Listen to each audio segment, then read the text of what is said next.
Good afternoon, everyone.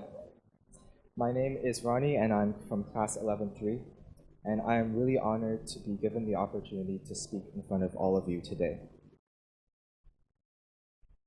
First, what I'd like you all to do is to picture the Western Front in December of 1914. World War I had only been raging for several months, yet already any semblance of the former glory of the war has been reduced and collapsed to fear and desolation. French, British, and German soldiers were packed into tight trenches, separated by a strip of land so dangerous that they named it no man's land. Everything around them was designed to restrict their imagination, from the uniforms that they wore, to the newspapers filled with propaganda that they consumed, to their commanders who shouted orders for them to charge the enemy, as well as even the geography of the trenches themselves, which created a clear demarcation between us and them, the enemy.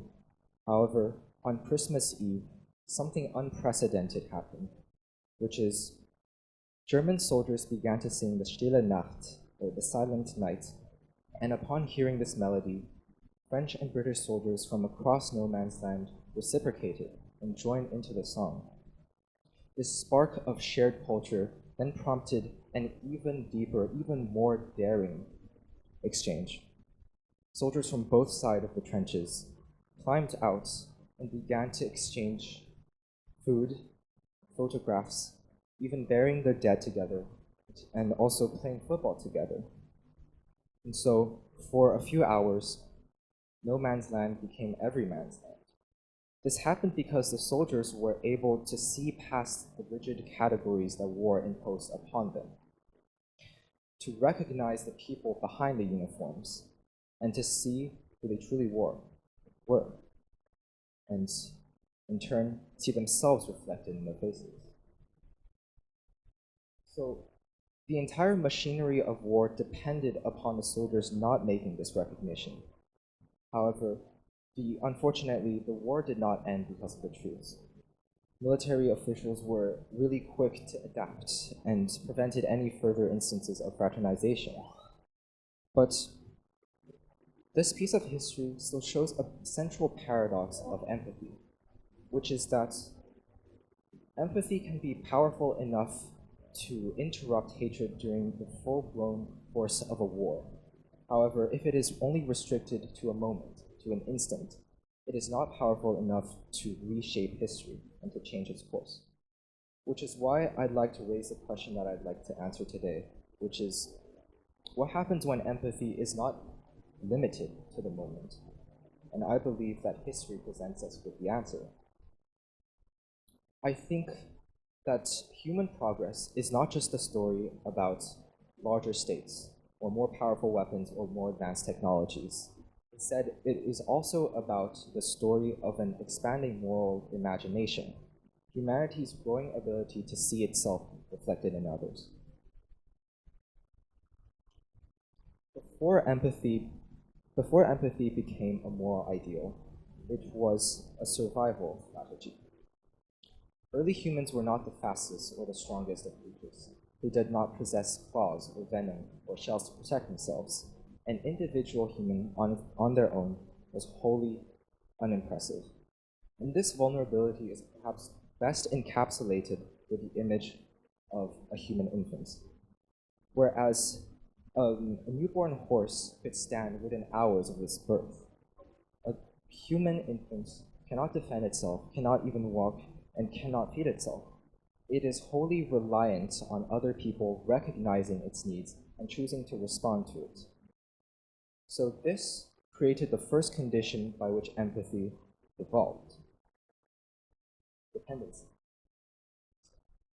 So, however, this may first seem to contradict our popular conception of what natural selection is, the survival of the fittest.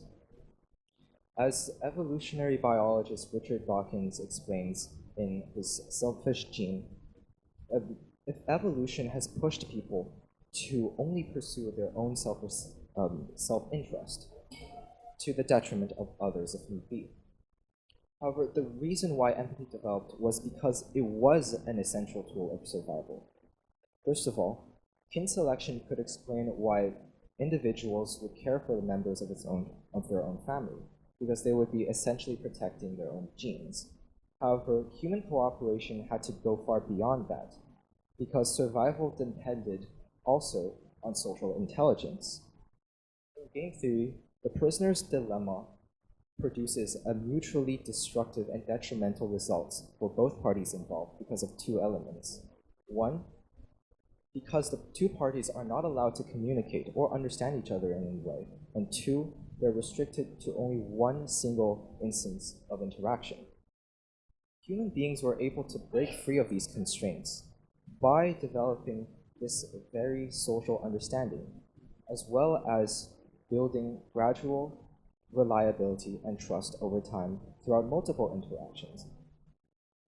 And anthropologist Sarah Hrdy explains that evolution has shaped human beings to practice a form of cooperative child rearing, which is that children are not cared for only by individual mothers, but by a whole network of caregivers. This demonstrates how dependency is not a weakness, but actually is the source of one of humanity's greatest strengths, social intelligence. By banding together, individual vulnerable human beings can form Gestalt community, which is something far more powerful than the sum of its parts. Furthermore, after empathy helped us survive together, it also helped us think together.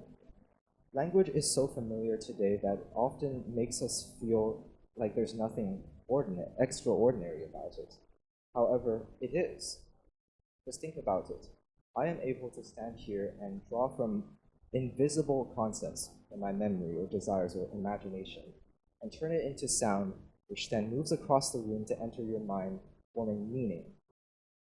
Now, psychologist Michael Tomasello explains the foundation of human communication as shared intentionality, which is the ability of individuals to share attention, goals, and mindsets with others.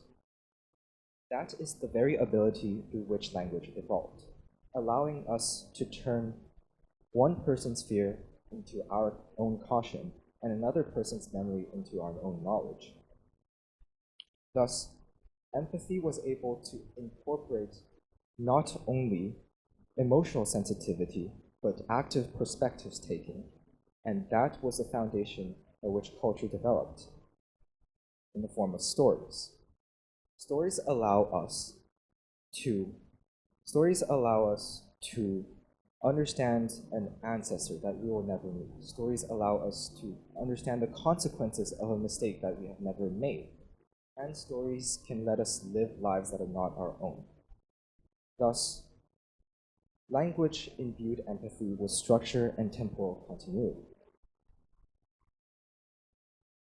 Now, with the advent of agriculture and settlement, human society expanded to cities. And with that followed property, inheritance, trade, labor, hierarchy, law. And in that new complex environment, a new moral problem arose, which is, how do we live with people that are strangers to us? And it is from this that empathy was formalized. Perhaps one of the most important ideas in human history is also the simplest, the golden rule, to do to others as you want others to do unto you, or in its negative form, to not impose on others what you don't want others to impose onto you. The golden rule essentially transforms empathy into a form of mental discipline. Before every action, I must perform an act of imagination. What if I were on the receiving end of this action? How would that affect me? And it is this very same thought process that led to the level of abstraction necessary to hold societies together. It allowed perspectives taking to be independent of personal familiarity. Aspects of the golden rule can be found in various philosophical traditions rooted by human cultures. For instance, for instance, the in Buddhism, the idea of suffering being universal, thus necessitating um, thus necessitating compassion to be one of the most central aspects of liberation. It was also the Golden Rule was furthermore codified into Hammurabi's Code, for instance, where the society as a whole decides on the laws and regulations and turning what was once a private moral compass into a matter of enforced public concern.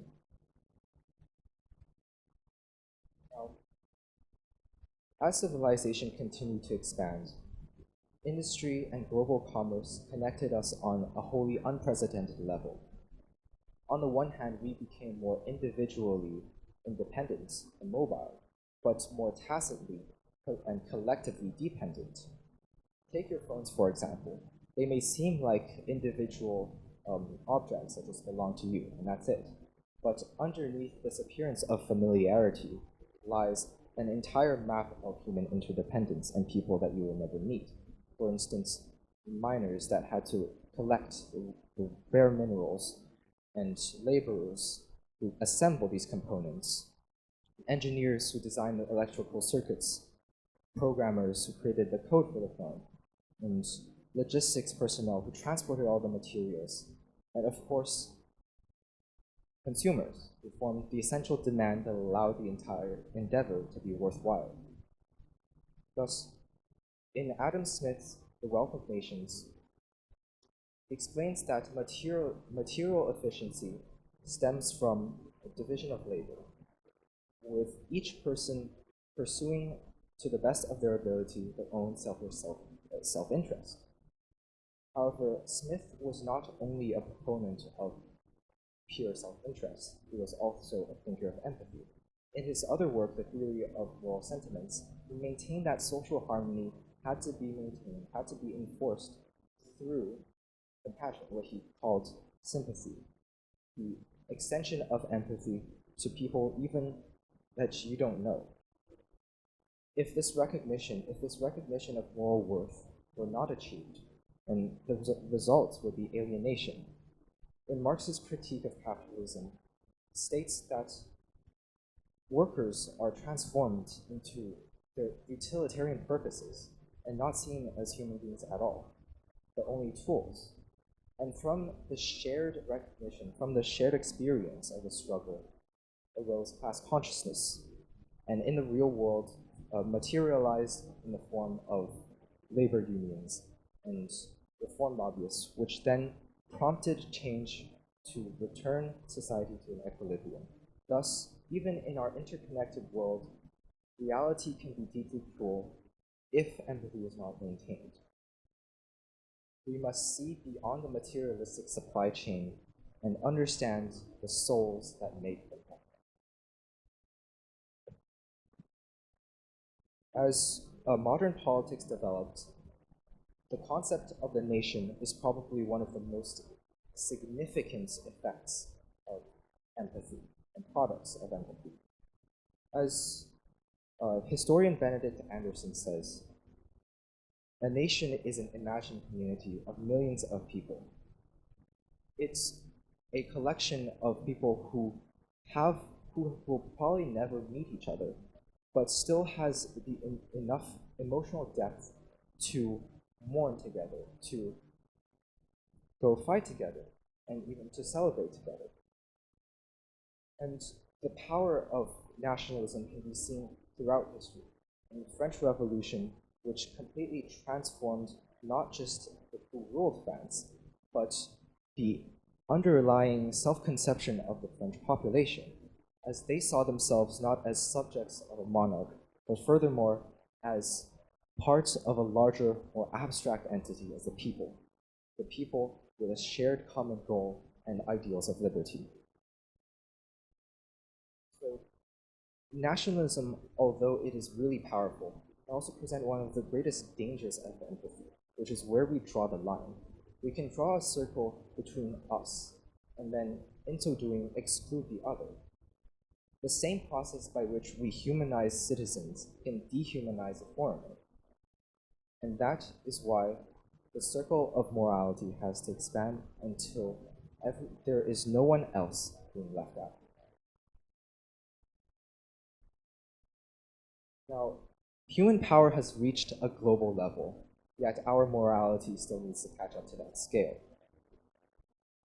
In modern society, nuclear weapons, climate change, and supply chain shocks, viral outbreaks, they can all affect the futures of millions, if not billions, of people. And one probably the most significant symbol of recognition of this idea is the Universal Declaration of Human Rights after World War II, which formalized the idea that all humans are deserving of recognition, moral worth, and dignity. As Peter Singer puts it, history can be understood as a pattern of expanding moral circles, from the self to the family to the community to the country or the nation, and eventually to the entire world as a whole. Thus, that is the direction in which we must go, to expand the circle of morality and consideration until no one else is being left out. And that requires the ultimate act of abstraction, as well as the ultimate act of imagination. But as human beings, as individuals, it may seem really daunting to undertake such a task, but we can still do something.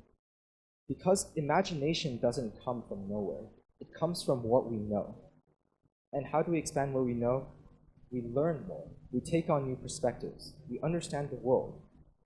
So little by little, through the individual efforts of people, individual human beings, we can collectively come together and institute this paradigm shift. And to conclude, World War I showed us some of the most destructive aspects of our species, but also revealed the great potential for peace and harmony that it holds, even in the most unlikely of circumstances. Empathy alone does not solve history, but it does give it direction and a line of morality. Thus, the question is not whether we can empathize, but whether we can be willing and able to make the idea that allowed the Christmas truce in the first place to last and create a better world surrounding it. Thank you very much.